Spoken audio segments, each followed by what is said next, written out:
Welcome to the HFF, the University of Television and Film Munich. We are Carmelina Kulpa. She is event and marketing manager at HFF's Innovation Hub CreatiF-Center, and my name is Lena Fischer. I'm deputy head of the CreatiF. I'm really happy to see all of you here. Many new faces, but a lot of people were at the brunch. I see you, for example, there. At the CreatiF-Center, our mission is enabling tomorrow's stories, and that's what we are doing today.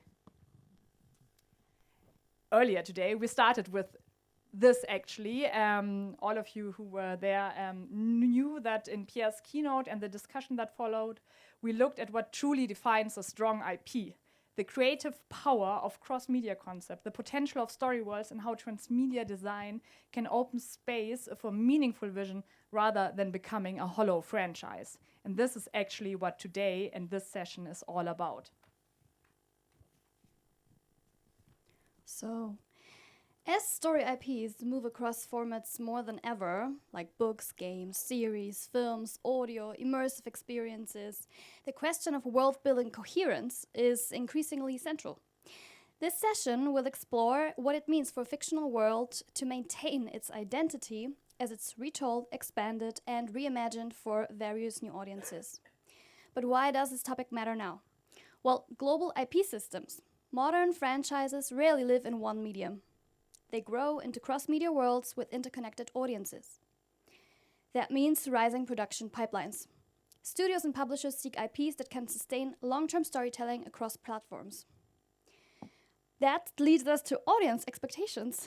Fans expect consistency in tone, lore, moral logic, and atmosphere, even as adaptations shift medium. Creative integrity. Each adaptation introduces new creative voices, coherence relies on strong authorial foundations, and intentional IP stewardship. And now we turn to a story world that exemplifies exactly that.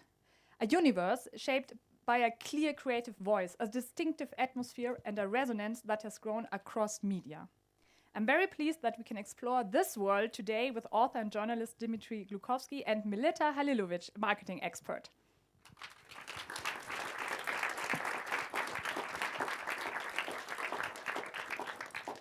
Yes, so I'm welcoming Melita onto the stage, and I'm gonna introduce her in a few words. So Melita Halilovic, and we can see Dmitry on the small screen as of now. So Melita brings the industry perspective, how IPs are shaped, protected, and positioned as they grow across those formats. She's an experienced marketing manager and is currently responsible for the local marketing strategy and events for the company's professional products in the areas of cine and media solutions sector as regional marketing manager DACH at Sony Professional Europe. She previously worked in the games industry for many years, first as a journalist and later as a brand and marketing manager at PlayOn, formerly Koch Media. So she's definitely an expert. Welcome.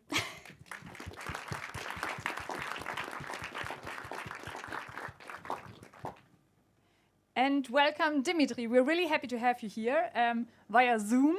Let's all hope for a stable internet connection. Dmitry, born in Moscow, is an internationally recognized author and journalist whose work spans best-selling novels and contributions to major global publications and newspapers. With Metro 2033, he launched a dystopian universe that has grown across multiple books and media formats. His Metro trilogy envisions a post-apocalyptic Moscow surviving in the depth of its subway system, a world defined by fear, conflict, and fragile forms of community. This narrative became the backbone of one of Europe's most prominent transmedia franchises, forming the creative foundation for the award-winning Metro game series and inspiring a global audience through this distinctive atmosphere and storytelling. Together, Dmitry and Melita will help us examine how this creative vision can travel across media and how story brand and community reinforces one another over time. Please join me another time in welcoming Dmitry Glukhovsky and Melita Halilovic.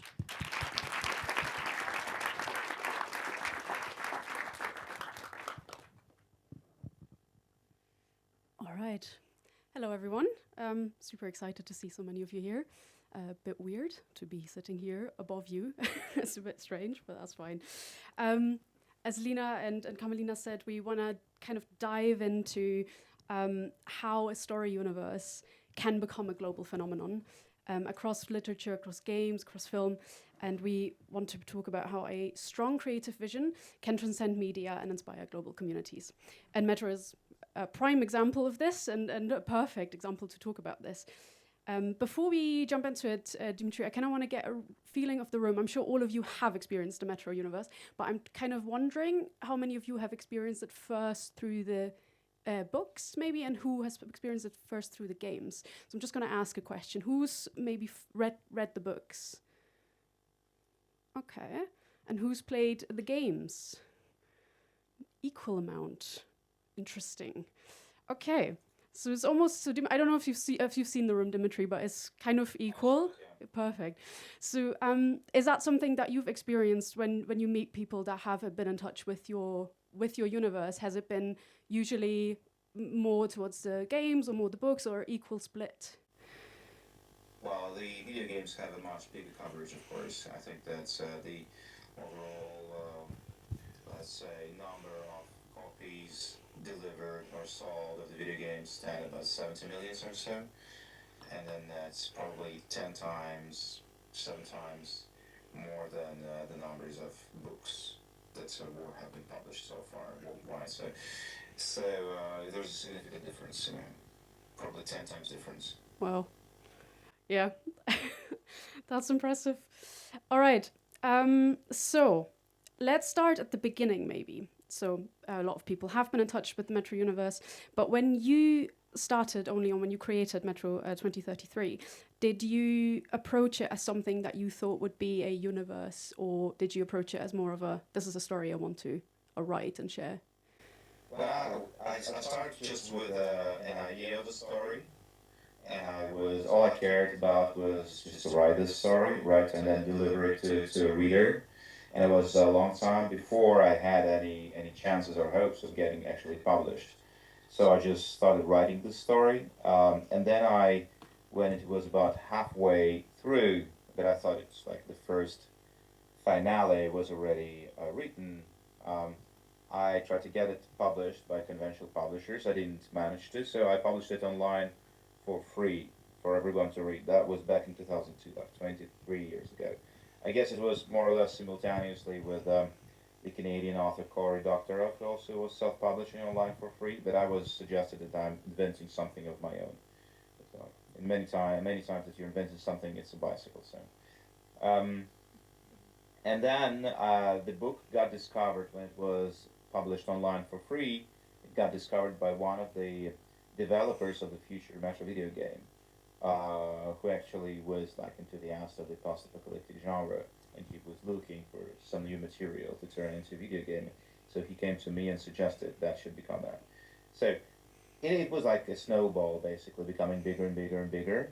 But in the very origin of it, in the very essence of it, is just the story I wanted to tell. Yeah. So you were approached by the gaming. Oh, I hope you can still hear me.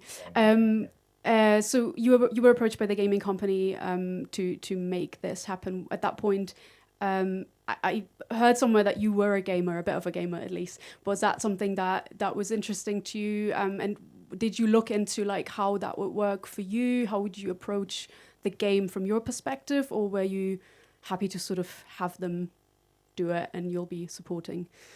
Well, first of all, back in the time, they were not a real gaming company. They were just a bunch of enthusiasts, right? So they did not represent any big company, any international juggernaut, a publisher. Basically, they were just a creative team. But I was super excited about it because, yes, as you rightly mentioned, I'm playing video games since quite a young age, probably since the age of, I don't know, like 12, when they started to really appear en masse in Soviet Union and Russia. So I knew what video game can bring, and to me that's, back in the time it was not as good as a film adaptation. Right now it's even better than a film adaptation when your book becomes a video game. But it's like something similar. Plus I was just super excited that this particular team would pick up on my IP because They were working on the Stalker video games before. I knew what Stalker was supposed to look like. I knew they had this distinctive flavor for and taste for the post-apocalypse. The same, what's called East European now, like Russian, Ukrainian, shabby, destroyed, ruined world shit, you know. So I knew that it will be very talented. It would be very talented. And so I got very excited just about this prospect. But then again, I didn't think about it becoming a franchise, right? Because I think that it's a wrong approach to start treating that as a franchise since the very beginning. Because if you speak of franchise, you're focusing on commercial aspects of it. And if you're focusing on commercial aspects of it, like everybody I know who are creative and who went commercial intentionally, too soon, they just screwed it up like fully and entirely. When you start thinking marketing, you lose the touch to your actual reader. Your actual reader, it's not a target audience. It's a person. It's a person with the feelings and emotions and lust for knowledge and understanding, and then who wants to experience something, a journey of a hero. If you start treating this very concrete person as abstract, as an average, as you know, sociologically like drawn portrait of some target audience, you risk getting, instead of a living creature that your work is supposed to become, like a soulless, stillborn product. Yep, that's really cool. That was something I was gonna ask you actually down the line anyway, so you kind of already answered that. But it is interesting because I do believe when you look at consumer products, when you look at things like Apple, for example, that's very different. I think the brand has to be part of the product, it has to be part of the design. But I do agree with you. I think for story-driven brands or franchise or things that become a big thing, it has to be an organic growth, and that's exactly what you've done with this. So to sort of add on that, what was the moment maybe when you realized, oh, Metro has become much bigger maybe than what you thought? What was the moment when you realized, oh, I think this is like a franchise now, this is a brand now? Well, it depends, you know, because the way of Metro is the way of ongoing, eternal experimentation. And there have been a lot of things that I've tried for the first time, and sometimes it was more successful, sometimes it was less successful. Starting from the idea of publishing it online back in 2002, that was, as I have just said, not a common idea at all. People were very much afraid of their copyright getting stolen, of their text getting stolen, published under different names. So, but I was so desperate to get it across to readers, I even ended up using the two marketing word audience, because that would, like, then again, to me it's derogatory as compared to just a word, a person or a reader, who the readers actually are. So I just was desperate to get it to my readers, and then that was dictating the idea of just even for free publishing it there, and then let everybody read. And then I decided to turn that into kind of an interactive thing when I was publishing the new chapters one by one, and then I was collecting the readers' feedback, and I was trying to surprise them and not to go where everybody thought I would be going, right? And then we turned that into a multimedia project when the readers were invited to send their soundtracks and illustrations for the text, and we were publishing them simultaneously or very soon after the publication of new chapters. And then a video game came out. It was like an adaptation of a book to video game, which also did not have a lot of precedent, and it was working miraculously well. And then we carried on, and then I opened that for other readers to write their own stories in the same universe. That was after I published Metro 2034 in 2009. I just invited everybody to join me in writing in the same setting, in the same universe, in coherence, but stories about their own characters and not necessarily about Moscow. So also was an experiment to do, right? So which of that bears the features of a real franchise. I think that the franchise is something that business development people invent, that marketing people invent. Like they structure it, they engineer it, they calculate it, and then they say like, we think that our target audience would want this. And I think that this moment only came after the first and the second Metro video games, which were pretty wild, and low budgeted. They became successful, and then the publisher, which was at first an American company, then it got picked by an Austrian company, and then the Austrian company got eaten by a Swedish conglomerate. So right now, at this stage, they are calculating risks because the budgets have grown. Like the budgets for video game are dozens of millions of euros, so they have to very well imagine who they are catering the stories to. Yeah, but to me, it's still not really a franchise. Marvel is a franchise, and Call of Duty is a franchise. Lord of the Rings has become a franchise. But in the origin and the essence of it, it should be a compelling, sincere, and not too mass marketed story. Because if it's too mass marketed, that's the way what Disney has to buy Pixar. Because Disney stories are too kind, they're so kind that you start hating them, they're trying to please everybody, and if you're trying to please everybody, you cannot be edgy at all. And Pixar, at least, at least they have the freedom to speak about death. So they can get edgy and they're really emotional. So Disney starts losing the competition to Pixar and has to buy them, because otherwise they just keep telling their fairy tale story for alleged, little girls who allegedly like that kind of sweet stories, but probably not even in reality. So if you want to stand out, to me, the only way to try and join this competition, of course I cannot win it because we're competing against huge corporations worth dozens of billions of dollars, so this is definitely not a competition that can be won. But the truth is, you can try to stand out, and standing out means that you have to tell a more compelling story. So that's the only possibility to compete against the huge international corporations. Tell us, it's like the Expedition 33 thing. You produce, you write first and foremost, you develop and you produce a story that is cool, emotional, unusual, that is standing out, and then people who are fed up with commercial product, actually, they will come to you, because what people really are looking for is a compelling narrative and a unique vision, Yeah.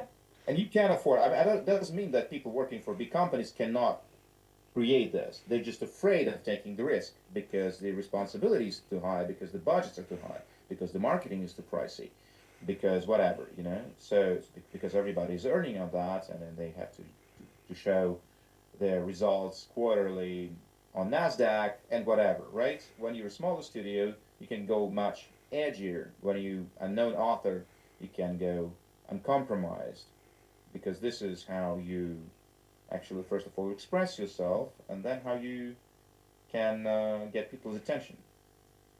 Yep, that makes sense. That's very interesting as well. I think we will have that kind of feeling that, especially Disney that you've mentioned, I do think nowadays a lot of people feel like they've lost some of their authenticity, maybe. And you talked about winning in this area, and I think the question in the end is, what is winning? And I think having that authenticity that you bring, for example, with the Metro universe, that is a form of winning very clearly, because the audience, or your readers, as you call them, react to that and they appreciate that. So I'm wondering, because we're talking about coherence and storytelling and that authenticity, you mentioned there are companies now involved with the games, and there's a lot of authors that have written books in your universe. How do you maintain that sense of unity, or keep that emotional and visual DNA that you've envisioned for Metro, with all these players now in the game, in your universe? How do you make sure that kind of feels consistently Metro? Well, first of all, I think that's the biggest responsibility here. There is Metro books are a trilogy, and the last one was published 10 years ago. I'm not planning to write another one, but I am actively participating and writing the plots of the games. You know, first of all, working together on the from the first scratch of the idea with the game developers, and then contributing to developing the characters arc, the overall themes, polishing the dialogue, you know, and so on, to make sure that that still feels like Metro, you know, that is Metro. So, and all of the existing games of the franchise, and then in the future games of the franchise, I'm planning to be fully put to make sure that this has the very feel and that continues the overall same saga that we're telling. This is not something that you can just let other people do, because even if they're motivated and even if they're talented, they will still be hard guns, you know. They will be trying to please the those who hire them, you know, the companies, and they can have an idea of what that means, you know, or that's supposed to mean, but they are not, you know, takes years and years to grow that DNA in you, that DNA of the taste for the post-apocalypse. And then I know like where it's coming from, and I know where I'm supposed to take it and where I'm trying to take it. And I've been lucky to work alongside very talented people who also had a great deal of interest and emotional participation in this project all along the way. So I do trust them, but at the same time, I think I'm very much involved because I don't want to let it go. Like, not because I'm afraid of losing control, but because I'm I want to ensure that it still has the same taste. Yeah, you're like the guardian to your own universe, essentially. That makes sense. So I wonder, obviously, when you talk about brands or like corporate identity, there's often like a document, right, where you can like reach out to when you have external partners, or internally in the company, there's like a reference document that says, you know, these are the colors we use, these are the tone we use. Do you have something like that for your universe? You have like a reference document where you can go to and see, okay, you know, this is kind of what I set up in the beginning. That's what I adhere to, or do you do it quite like intuitively? Well, I think that first of all, luckily for me, there are the three books of Metro Universe, and they are the guideline basically.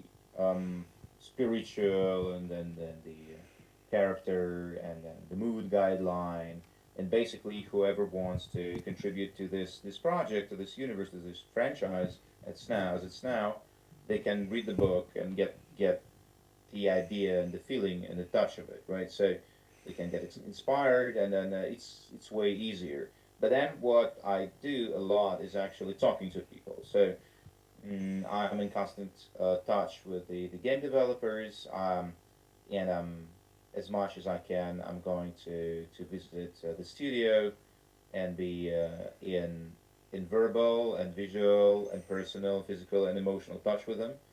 Um, Evaluating their ideas, getting excited where I can get excited, trying to get them excited, you know, and then raising some themes together with them that we think are relevant for this narrative, because Metro has always been, you know, loaded with certain kinds of narratives, of social commentary, of political satire, of criticizing the oppressive authoritarian regimes, discussing why is the humanity doomed to repeat the mistakes that have almost doomed it, you know.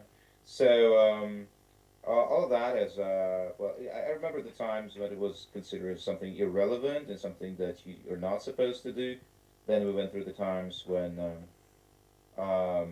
the let's say politically and socially charged storytelling has become more fashionable, and now we're stepping out of these times again because it's getting criticized.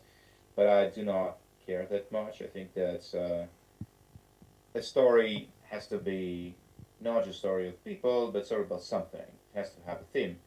And it so happens that the Metro trilogy and the Metro gaming franchise has just by the nature of it, because it's describing the world after like the Third World War, world after nuclear war, it's talking about the dangers of you know, authoritarian regimes and constructions. Yeah, maybe more relevant now than before, actually. So Very yeah, much so. I wonder, you being involved in both, obviously involved, having written the books, but involved in the games writing. Obviously, the books can offer different things like internal monologue, and maybe the games have offered different mediums offered different opportunities. So I'm wondering if there is something that you were able to express maybe in the games that you were not able to express in the books as much, or maybe the other way around.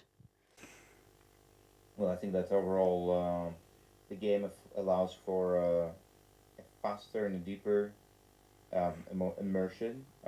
It's like an interactive movie basically. So everything not I would say of course longer philosophical issues are better described in text, but a game allows for a stronger like emotional storytelling maybe as movies do. And but pretty much since the very beginning, we've taken the decision together with the game developers to not be afraid to raise philosophical issues, political issues, use this as a political caricature, touch darker subjects that matters, go controversial, you know.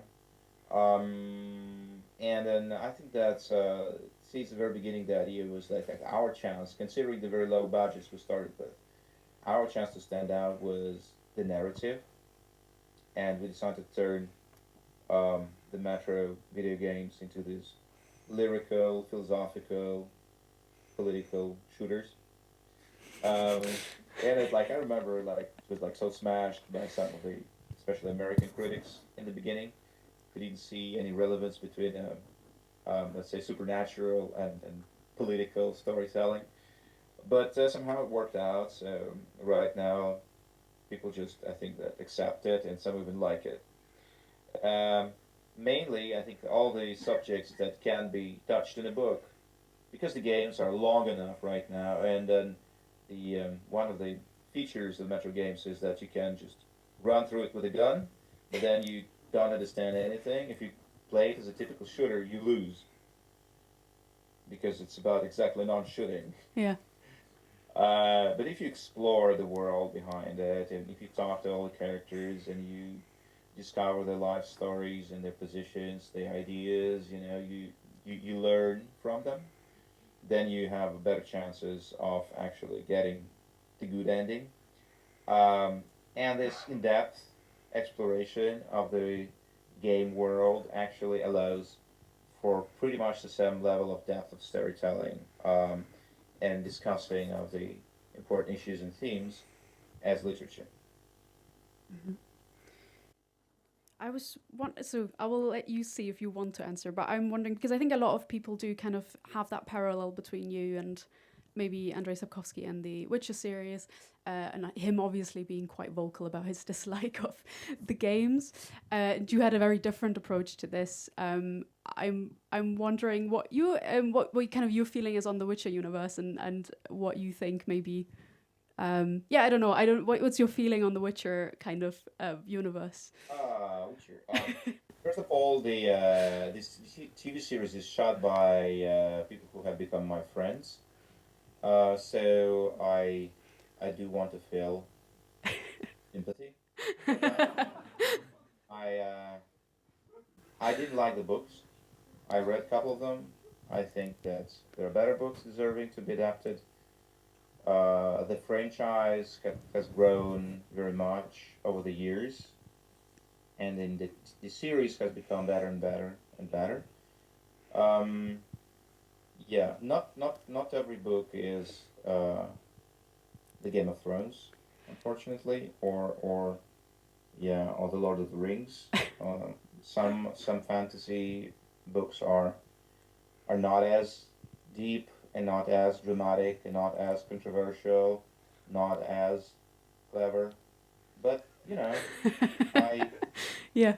yeah, I'm very happy for the author of it. I think that it's a great thing that when your lifetime work is turning into global franchise and you can still reap the fruits of it, right? Yeah. I have learned to be less jealous, not quite as you can see. So not 100%. Yeah, I'm not speaking about Metro. Like Metro has a very bad story of trying to get adapted for a TV series and a film. There's been numerous attempts, people getting optioned them, like getting to option them 3 times, I remember, and then that all falling apart, and dozens of just chit chat from the producers to say who were saying that they want to turn that into a movie. No luck, no luck. And then slowly I learned to just abandon that dream. Um, so I'm happy for the people who are managing to do that, like Silo by Hugh Howley, for instance. Great. Fallout, the favorite game of my childhood. Amazing. So The Witcher is a great TV series and a huge global success. Let me, because you mentioned obviously the film adaptations that did not happen yet, at least. I was wondering, there have been, as you said, a lot of many people have optioned your books for a film adaptation, and that has not happened to different reasons, and I think creative differences, to Americanized, all that stuff. But I'm wondering what may happen or may not happen. What would be your idea of a film adaptation, or even a show adaptation? I don't know what you would have preferred, let's say, but what would have been your ideal? The games, for example, kind of have a bit of an alternative timeline, but would you have preferred your story from the books to be on the screen, or what was your ideal vision? Yeah, I think Metro actually has enough rich world right now to get adapted into a show, as opposed to a movie. Um, yeah, like maybe a book could fit into 8 to 10 episodes, and with the contemporary level of CGI and it can be AI enhanced to trim down the budgets. I think that you can do that in a reasonable budget and still get it quite visually impressive, right? Also, another thing that's shifted thanks to Netflix is that the world is not necessarily looking for an American situated, Americanized content. Back in the time, I remember when MGM Studios optioned Metro, they could not wrap their minds around how to keep it a Russian story, so they said, we want to Americanize it exactly. They put it to Washington, D.C. when they were developing the script, and it didn't work out at all because a lot of the story of Metro is a European story. Yeah. So there are Nazis, there are communists, there are commercial liberal Democrats, but not in the American sense. America has its own scale of political forces that is not reflecting what's going on in Europe, and America's history is quite different from the European one. So we know each other's histories, but we're not getting as passionate about that, right? And Metro is, in a way, is about repeating the mistakes of the past. That's why there are communists and there are fascists or Nazis, So, but right now it seems that Netflix has gotten everybody into accept that the world is diverse and the product can be local, like a mixture of global and local. So, if you're watching a Korean TV series, it can become a worldwide hit. Why can't you watch a series, the action of which is based in a post-apocalyptic Russia? Yeah. And I think if we've learned anything, is that America maybe doesn't quite understand fascists and fascism lately. Well, but the problem is that right now they're being thrown away from the government, I guess. And the people who are dealing with Russia, they're just coming from the real estate. So this is how Russia's getting misinterpreted, right? But the professionals are there, It's just nobody's asking their opinion for now. Yeah. All right. I have more questions, but we did want to give the audience the option to ask some questions if they wanted to. And as we're kind of running towards the end, we have a couple more minutes. I wanted to see if there were some questions from the audience. I think there's a microphone. Yeah, there's no, they were avidly listening to you. There's a microphone being passed around, so maybe do you have raised hands? Yes, perfect. Hello, nice books. And have you played Metro Awakening, the VR game? And if you did, how did you like it? Well, I wrote it first to start with, right? So it's my plot, and then the biggest part of the dialogue also belongs to me. We've collaborated with the writers from Vertigo Studios. It's a Dutch company that is specialized in VR. I'm happy with the results. I think that considering the fact that it was the first game developed outside of the purely Slavic mindset, so to say, and the company was not from Eastern Europe, not from Ukraine in particular, they did great. I didn't play the entire game through, although I do possess a VR headset. But you know, this motion sickness, I still couldn't get over it fully. But I think that they've achieved an outstanding result. They were nominated for the Game of the Year award, you know. So I think that, and it's only lost to Batman, you know, and it's not difficult to lose to somebody who is like being sponsored and bought by Facebook. So yeah, I'm pretty happy with it. All right, more questions? Yeah, hi. You mentioned this about expressing yourself in the book and also expressing the same ideas in the game and talking it out with the developers and also your creative vision. What would you say was the biggest challenge into this communication of translating the book into the game and communicating it with the team, so to say? Well, you know, I had two wild fantasies, I guess, for the production budget. The biggest challenge was the production budget. Like I'm saying, like I want this. I want huge post-nuclear mutated mammoths roaming the wilderness of Siberia. And they say like, okay, no. Like I want to have this. Like, but some of the ideas got to, in the end, they got into the end production. You know, like I said, like, sorry. They said, I said, like, I would want to have a travel of a nuclear submarine through the depth of the world ocean, fighting huge mutated octopuses and whatnot, you know, and say, like, no, we cannot do that either. But, like, they took that story and it created an add-on called Sam's story to Metro Exodus. So, I guess, like, and then I said, like, I want this, I want that, and they're like, no, like, we have to trim it down, really. So that was the biggest issue, you know, like even if they appreciated the creative courage that I had, you know, they said like that reality dictates different. Okay, thank you. All right, let's allow one more question, I think, and then. Hello. I think my most favorite scene of the Metro games was in Exodus, where I was on board the Aurora, talking to the people there, and especially when you had the marriage there with the couple on board, and it was like very familiar. It was not so much military as the rest of the games. What is the question of hope in the Metro series? Because the first two games and also the books, they're very, very desperate, very dark, and then Exodus takes a little more of a hopeful turn. What's your vision on hope in the Metro series? And do you think it's going to be a little bit lighter in the forthcoming games or books or whatever, or will it be as dark as ever?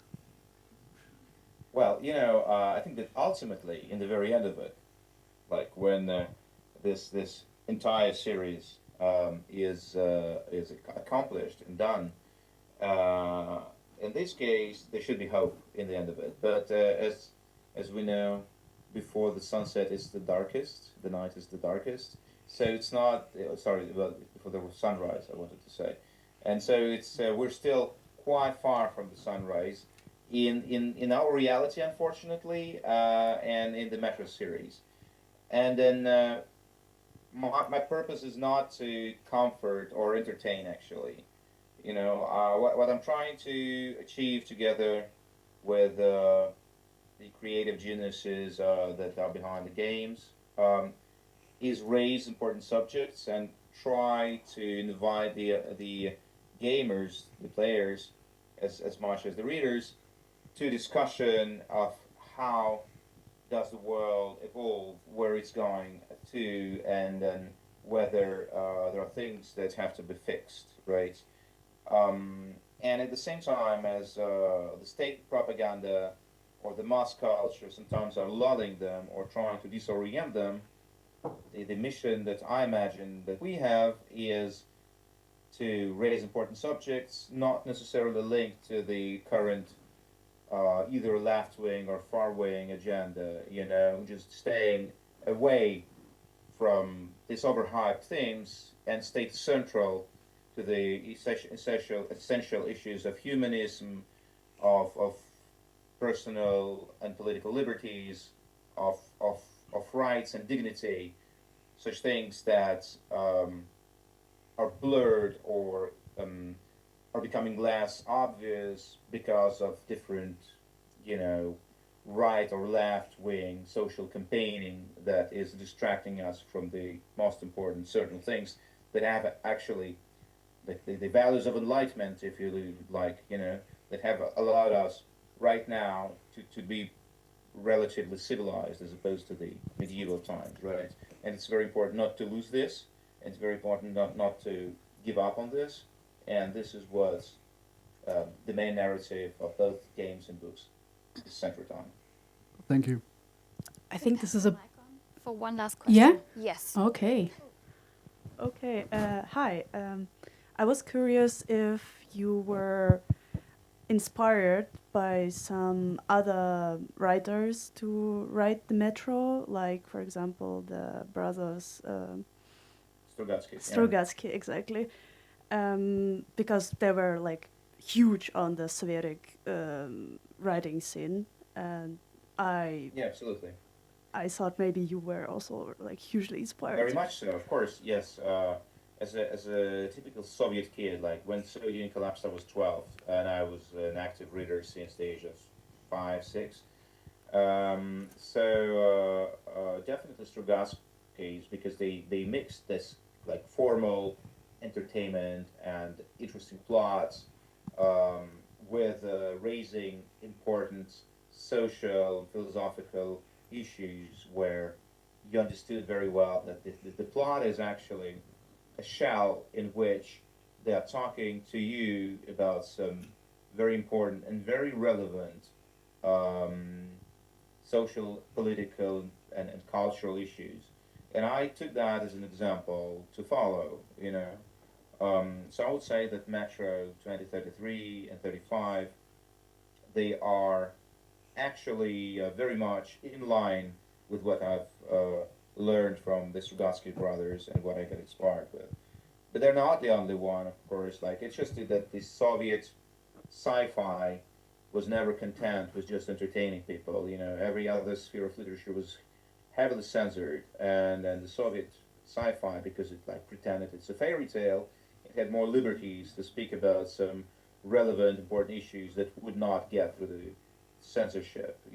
And that's what I decided to do since the very beginning. And then my books, weirdly, are still on sale in Russia with all the messages, packed inside them. And I think that 20 years after I mused about this idea, now it's coming true, weirdly, And not that I like very much that we live in a dystopian world, but at least I hope that some of the people that are reading these books are getting ideas about what's going wrong and how to make it right. Thank you. A perfect note to end on, I think. This is great. I think we would have lots more questions, but we are out of time. So I'm going to hand over, I guess, to Carolina. Yes, if my mic... Oh, it's on. Great. Thank you both for this very refreshing conversation, actually. Yes.